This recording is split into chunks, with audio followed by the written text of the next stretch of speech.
Why are people more connected than ever, yet more lonely than any time in history?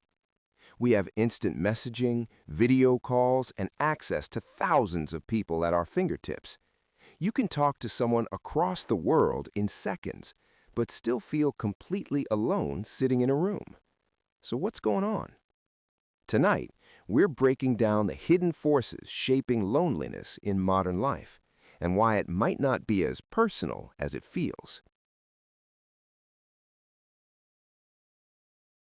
Let's start with something most of us use every single day: social media. On the surface, it's supposed to connect us, and in many ways it does.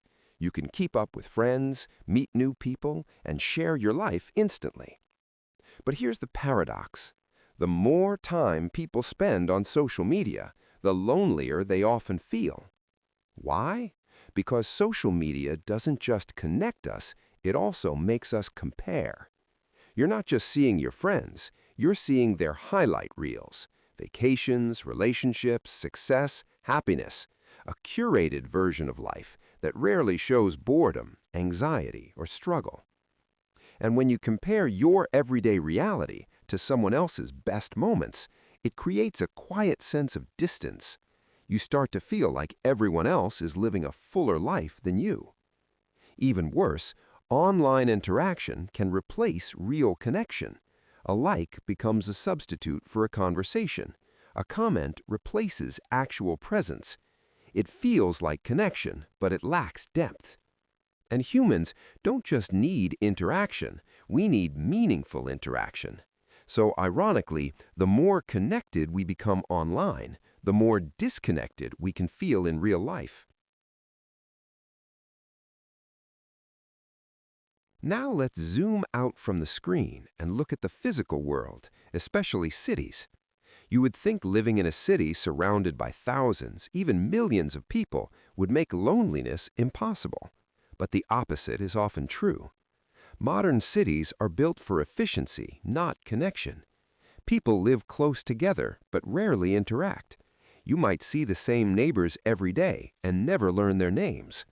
There's even a kind of unspoken rule in cities: don't engage too much. Keep moving. Respect personal space. Over time, that creates emotional distance. Sociologists sometimes call this alone together, physically surrounded by people, but socially disconnected. Think about your daily routine: commuting, working, running errands.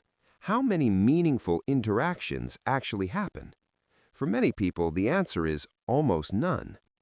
And the faster life moves, the easier it is to stay isolated without even realizing it. Community spaces. There was a time when everyday life naturally created connection. People spent time in local cafes, churches, libraries, parks.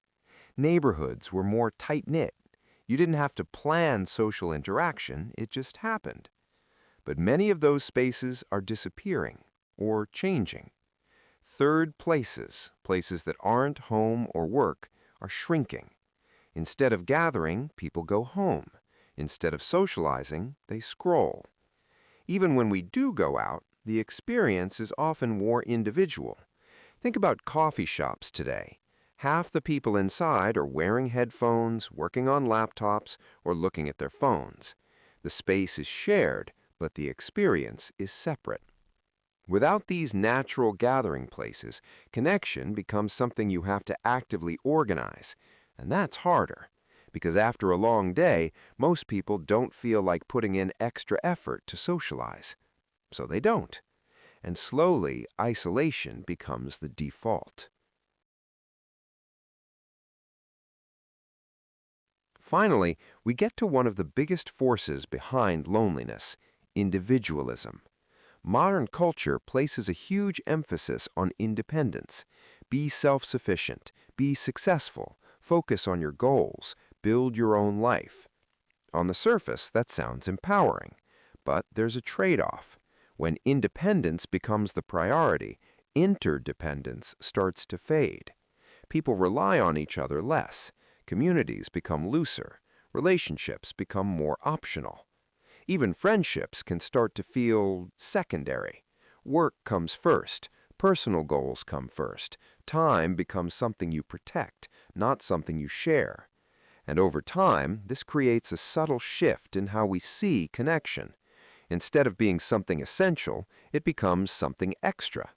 But humans aren't wired that way. We're social by nature. We need connection, not just occasionally, but consistently. So when society pushes us toward independence without balancing it with community, loneliness fills the gap. So loneliness isn't just about being alone. It's about the structures around us, the way we communicate, the way our cities are designed, the spaces we've lost, and the values we prioritize. And when you start to see it that way, it changes things. Because it means loneliness isn't just a personal failure, it's a social condition. And that also means it can be changed, not just by individuals, but by how we choose to live, connect, and build our world. So the next time you feel lonely, ask yourself, is it just me, or is it the society I'm living in?